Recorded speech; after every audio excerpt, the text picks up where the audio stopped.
ओम नमः शिवाय। हर हर महादेव। दोस्तों, जैसा कि आप सभी लोग जानते हैं कि 21 मई 2026 यानी गुरुवार को पड़ रही है पुरुषोत्तम मास की ज्येष्ठ शुक्ल पक्ष षष्ठी तिथि। और दोस्तों, यह वह तिथि है जो पुरुषोत्तम मास में पड़ने वाली सबसे बड़ी तिथि है, क्योंकि यह गुरुवार के दिन पड़ रही है और इसका बहुत ही बड़ा और विशेष महत्व होता है। पूज्य गुरु जी ने कहा है कि अगर कभी भी मौका लग जाए और पुरुषोत्तम मास की षष्ठी तिथि गुरुवार को पड़ जाए तो आप लोगों को 7 चने की दाल वाला उपाय तो अवश्य ही करना चाहिए। इन दोनों का संयोग बहुत कम आता है। और इसी के साथ मैं गुरु जी ने अपनी शिवपुराण कथा में बताया है कि इस दिन आपको 7 चने की दाल वाला उपाय तो आपको अवश्य ही करना चाहिए, क्योंकि ऐसा दिन पूरे साल में सिर्फ एक ही बार आता है। और दोस्तों, आप सभी लोग जानते हो कि गुरुवार षष्ठी तिथि का अगर सबसे बड़ा कोई उपाय है तो 7 चने की दाल वाला उपाय है। तो दोस्तों, इस गुरुवार षष्ठी तिथि के दिन आप लोगों को इस 7 चने की दाल वाला उपाय को जरूर करना है। बहुत सारे लोग होंगे जिन लोगों ने इस उपाय को ना किया हो, मतलब पूरा साल निकल गया, उन्होंने किसी भी दिन इस 7 चने की दाल वाला उपाय को ना किया हो। पर दोस्तों, आपके पास एक आखिरी मौका बचा हुआ है, जो कि 21 मई गुरुवार षष्ठी तिथि के दिन है। तो इस दिन आप लोगों को इस वाले उपाय को जरूर कर लेना है। भले ही आपने मास भर इस उपाय को ना किया हो, पर अगर आपने इस पुरुषोत्तम मास के गुरुवार षष्ठी तिथि के दिन अगर इस वाले उपाय को कर लिया तो आपको इस उपाय को करने का वह फल मिलेगा जिसकी आपने कभी कल्पना भी नहीं करी होगी। इसीलिए आप लोग इस वाले उपाय को एक बार जरूर कर लेना है, ताकि आप लोगों के हाथ से ये मौका ना जा सके और आपको इस उपाय को करने का फल मिल सके। दोस्तों, यह उपाय पंडित जी ने अपनी अभी की ही श्री शिव पुराण की कथा में बताया है, जिस उपाय को आज हम आपको बहुत अच्छे से समझाने वाले हैं। इस वीडियो को देखने के बाद इस उपाय को समझने के लिए आपको कोई और वीडियो को देखने की जरूरत नहीं पड़ेगी। तो चलिए दोस्तों, उपाय को शुरू करते हैं। देखिए, ये इस पुरुषोत्तम मास के गुरुवार षष्ठी तिथि के दिन ये इतना खास होता है, इतना महत्वपूर्ण होता है। देखा गया है कभी कभी बड़े बड़े पूजा पाठ अनुष्ठान से जो मनोकामना नहीं होते, वह पुरुषोत्तम मास के गुरुवार षष्ठी तिथि के दिन एक छोटे से उपाय करने से ही आपकी मनोकामना पूर्ण हो जाती है। और बहुत सारे लोगों ने इस उपाय को किया भी है और उनको इस उपाय को करने का फल भी जरूर मिला है। अगर आप लोग भी इस उपाय को करना चाहते हैं तो आप इस उपाय को पहले अच्छे से समझ लेना, सुन लेना, उसके बाद करना। आपको इस उपाय का फल जरूर मिलेगा। और इस उपाय को कर लेने से आपके घर में चाहे किसी भी प्रकार और समस्या क्यों ना चल रही हो, आपको उसका कारण भी नहीं पता है कि भाई ये समस्या किस कारण से चल रही है। उसका कुछ भी कारण हो सकता है, जैसे पितृदोष हो सकता है या किसी भी तरह का मंगल दोष भी हो सकता है। तो इस दिन आप लोगों को ये वाला उपाय कर लेना है। ये एक ऐसा उपाय है जिस उपाय को अगर किसी विशेष दिन पर किया जाए तो भाई उस विशेष दिन का जो है वह तो हमें मिलता ही मिलता है, पर हमने उस दिन पर इस उपाय को है तो हमें उससे भी बड़ा फल मिलता है। और फल बहुत जल्दी मिलता है, क्योंकि आप इस उपाय को बहुत ही बड़े और विशेष दिन पर कर रहे हो। तो चलिए अब उपाय के बारे में बात करते हैं, लेकिन उससे पहले आप लोगों को यह जानना आवश्यक है कि आखिर ये उपाय किस समय करना है, किसको करना है और कैसे करना है। तो चलिए हम आगे आपको वीडियो में एक एक करके बता देते हैं। लेकिन उससे पहले अगर आप लोग हमारे चैनल पर पहली बार आए हैं या फिर मेरी आवाज आज पहली बार सुन रहे हैं तो हमारे चैनल को सब्सक्राइब जरूर कर लेना और इस वीडियो को लाइक करके कमेंट बॉक्स में श्री शिवाय नमस्तुभयम ओम नमः शिवाय जरूर टाइप कर देना।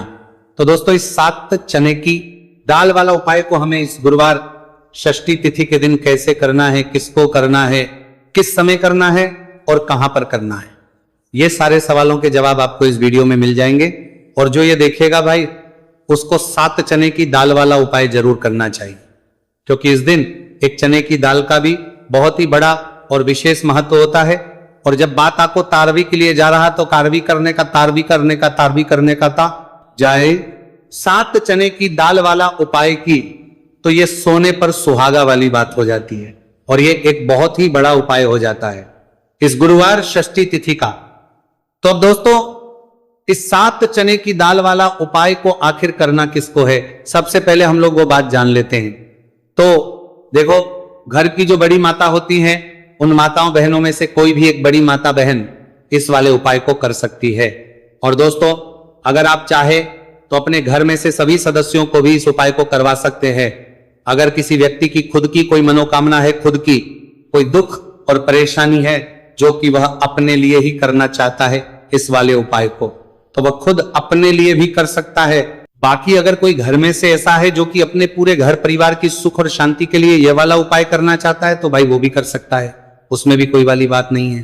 कहने का मतलब यह है कि इस उपाय को हर एक सदस्य भी कर सकता है और पूरे घर परिवार के सदस्य के लिए घर की बड़ी माताओं, बहनों में से कोई एक माता, बहन भी कर सकती है।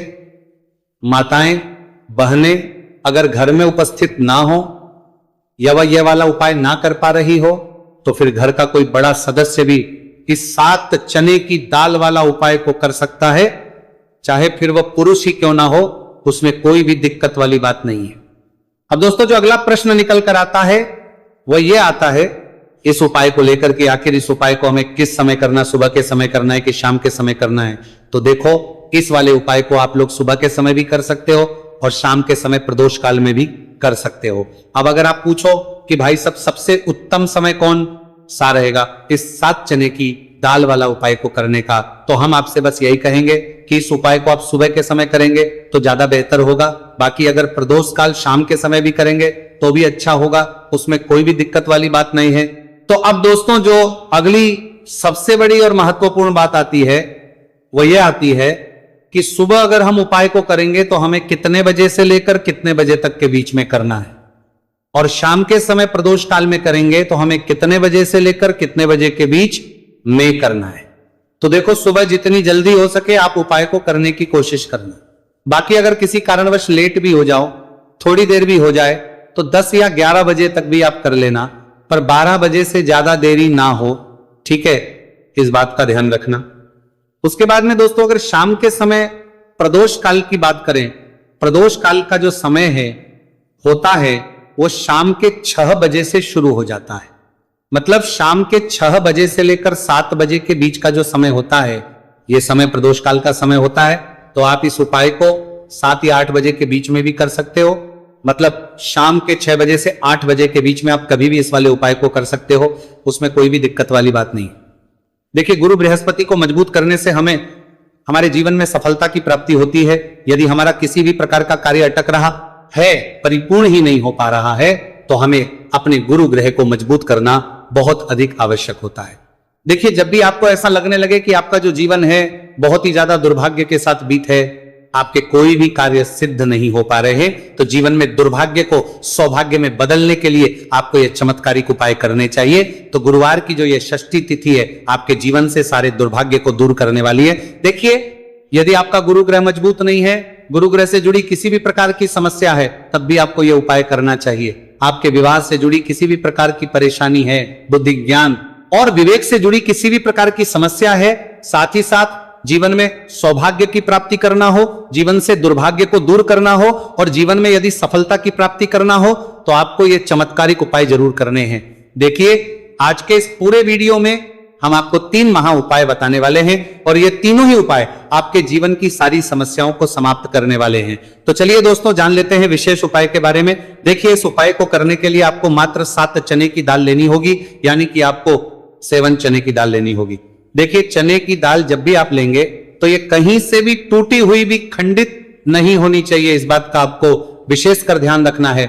इसी के साथ में आपको एक तांबे के पात्र के अंदर शुद्ध जल लेना होगा और इसी के साथ में आपको एक स्टील की कटोरी लेनी होगी जिसमें आपको शुद्ध जल लेना है। इसी कटोरी के अंदर आपको 1 से 2 गुड़ के टुकड़े भी डाल देने हैं, यानी कि आपको गुड़ वाला जल तैयार कर लेना है। अब इन तीनों ही सामग्रियों को लेकर के आपको पहुंचना है भगवान शिव के मंदिर में। देखिए दोस्तों, ये जो उपाय है आप इस गुरुवार षष्ठी तिथि के दिन सुबह से लेकर के शाम तक किसी भी समय में कर सकते हैं। देखिए दोस्तों, सबसे पहले तो आपके पास जो 7 चने की दाल है, इसे आपको जो आपने गुड़ वाला जल तैयार किया है उसमें आपको डालनी है। आप 7 चने की दाल भी ले सकते हैं, 11 चने की दाल भी ले सकते हैं, 21 भी ले सकते हैं, और यदि आप 41 चने की दाल लेते हैं तो बहुत ही शुभ होता है। तो आपके पास जितनी भी चने की दाल है, सबसे पहले तो आपको उसे गुड़ वाले जल के अंदर डाल देनी है। अब देखिए दोस्तों, आपके पास जो 1 लोटा शुद्ध जल है, इसमें से थोड़ा सा जल सबसे पहले आपको भगवान शिव की शिवलिंग के सीधे तरफ जहां गणेश जी का स्थान होता है वहां पर आपको अर्पित करना है। फिर थोड़ा सा जल श्री कार्तिकेय जी वाले स्थान पर अर्पित करना है। फिर आपको थोड़ा सा जल माता अशोक सुंदरी वाले सन पर अर्पित करना है।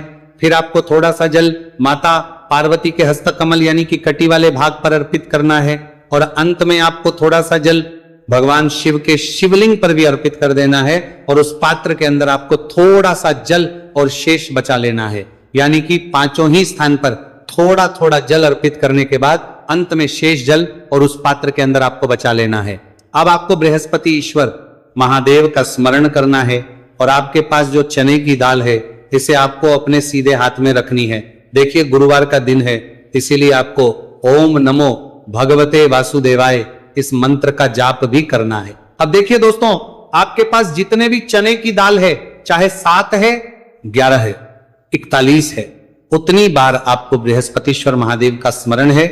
और यह जो चने की दाल है इसे आपको भगवान शिव के शिवलिंग पर अर्पित कर देनी है। आपको लगातार बृहस्पतिश्वर महादेव का स्मरण करते रहना है। अब देखिए अंत में जो आपने उस पात्र के अंदर शेष जल बचाया था इसे आपको भगवान शिव के शिवलिंग पर ही धीरे धीरे अर्पित कर देना होगा। श्री शिवाय नमस्तु भयम इस मंत्र का जाप करते हुए यह उपाय करने मात्र से आपका जो भाग्य है वह स्वर्ण के समान चमकने लगता है। आपके से जो भी दुर्भाग्य है वह दूर होता है। तो इस प्रकार से आपको यह उपाय कर लेना है। यह उपाय आप सुबह से लेकर के शाम तक किसी भी समय में कर सकते हैं। अब दोस्तों हम जान लेते हैं गुरु जी द्वारा बताए गए दूसरे उपाय के बारे में। देखिए इस उपाय को करने के लिए आपको सबसे पहले तो मात्र थोड़ा सा शुद्ध घी लेना होगा। देखिए आपको मात्र आधा चम्मच ही शुद्ध घी लेना है और इसी के साथ में आपको एक तांबे के पात्र के अंदर आपने घर से शुद्ध जल लेना होगा। और इन सभी सामग्रियों को लेकर के आपको भगवान शिव के मंदिर में पहुंच जाना है। आप ये उपाय सुबह से लेकर के शाम तक किसी भी समय में कर सकते हैं।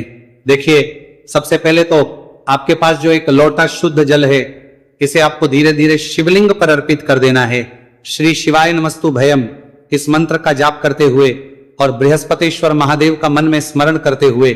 अब देखिए दोस्तों, आपके हाथ की जो अंगूठे के पास वाली उंगली होती है, तर्जनी उंगली, उसमें आपको यह शुद्ध घी लेना है और इस उंगली से आपको शिवलिंग पर जहां माता अशोक सुंदरी का स्थान होता है वहां पर आपको इस घी से अच्छे से लेपन करना है। यानी कि माता अशक्त सुंदरी वाले स्थान पर आपको अच्छे से घी का लेपन कर देना है। और आपकी जो भी मनोकामना है, चाहे आप अपने जीवन से दुर्भाग्य को दूर करने के लिए यह उपाय कर रहे हैं, जीवन सौभाग्य की प्राप्ति के लिए आपकी कोई मनोकामना हो, विवाह के लिए आपकी किसी भी प्रकार की कामना हो, जिस भी प्रकार की आपकी कामना है उसे परिपूर्ण करने के लिए आपको कोई प्रार्थना करनी है और इस घी का लेपन आपको माता अशोक सुंदरी वाले स्थान पर करने के लिए संवाद आता है। उस परिपूर्ण करने के लिए आपको कोई प्रार्थना करना हो, जिस परिपूर्ण करना हो देना है। अब दोस्तों इस घी वाली उंगली को आपको कहीं भी साफ नहीं करना है, कहीं भी नहीं पहुंचना है, सीधे आपको अपने घर लेकर के आना है और इस घी की जो पहली बिंदी इसे आपको अपने मुख्य द्वार पर लगा देनी है। और इस घी की बिंदी आप अपने घर में जहां भी आप धन रखते हैं वहां पर भी लगा सकते हैं। आपके घर में जहां कहीं भी रसोई घर है वहां पर भी आप इस घी की बिंदी को लगा सकते हैं। तो 3 जगह आप इस घी की बिंदी को लगा सकते हैं। आपके घर में कभी भी अन्न और धन की कमी नहीं होगी और आपके घर में जो भी क्लेश होगा वह भी समाप्त हो जाएगा। तो इस प्रकार से आपको दुर्भाग्य को दूर के लिए दूसरा उपाय करना है। तो चलिए दोस्तों अब हम जान लेते हैं तीसरे विशेष और अंतिम उपाय के बारे में। देखिए यह उपाय भी बहुत ही खास है, विशेषकर आपके भाग्य को उदय करने के लिए यह उपाय भी बृहस्पति शवर महादेव का ही होने वाला है। और विशेषकर आपको यह उपाय भी गुरुवार षष्ठी तिथि के दिन ही करना है। देखिए इस उपाय को करने के लिए आपको सबसे पहले तो एक प्यारी सी और सुंदर सी बेलपत्र लेनी होगी। बेलपत्र लेते समय ध्यान रखें कि यह कहीं से भी कटी फटी खंडित नहीं होनी चाहिए। यदि आपको बेलपत्र नहीं मिल पाती है तो आप शिवलिंग पर चढ़ी हुई बेलपत्र को पुनः शुद्ध जल से धो करके उसका उपयोग कर सकते हैं। इसी के साथ में आपको एक तांबे के पात्र के अंदर शुद्ध जल लेना होगा और इसी के साथ में आपको आधा चम्मच या फिर उससे भी कम शहद लेना होगा।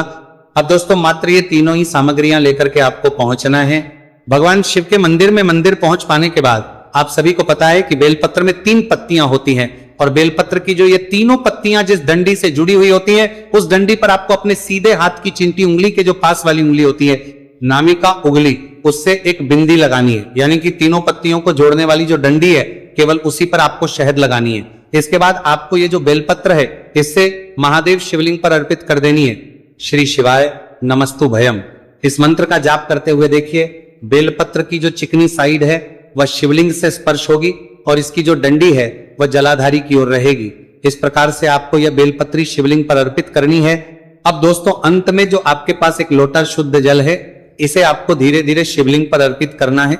श्री शिवाय नमस्तु भयम, इस मंत्र का लगातार करते हुए देखिए, ये जल आपको एक विशेष प्रकार से समर्पित करना है। यानी कि ये जल आपको 7 बार में समर्पित करना है। यानी कि थोड़ा सा जल आपको समर्पित करना है, फिर आपको थोड़ी देर रुकना है, फिर आपको थोड़ा सा जल समर्पित करना है, फिर आपको थोड़ा रुकना है। इस प्रकार से आपको थोड़ा थोड़ा जल 7 बार में शिवलिंग पर और करना है। इस प्रकार से आपको 1 लोटे जल से ही ये जल समर्पित करना है, लेकिन को थोड़ा थोड़ा जल करके 7 बार में शिवलिंग पर यह जल अर्पित करना है। और आपको लगातार बृहस्पतिश्वर महादेव का स्मरण करते रहना है। देखिए, जैसे ही ये जल शिवलिंग से होकर के जलाधारी की ओर बह करके आएगा, तो इस जल को आपको अपने सीधे हाथ में लेना है और इस जल का छिड़काव आपको अपने पूरे शरीर पर कर लेना है। बृहस्पतिश्वर महादेव का मन में स्मरण करते हुए ये जो उपाय है, आपके भाग्य का उदय करता और शुद्ध जल है। इसमें से थोड़ा सा जल सबसे पहले आपको भगवान शिव की शिवलिंग के सीधे तरफ, जहां गणेश जी का स्थान होता है, वहां पर आपको अर्पित करना है। फिर थोड़ा सा जल श्री कार्तिकेय जी वाले स्थान पर अर्पित करना है।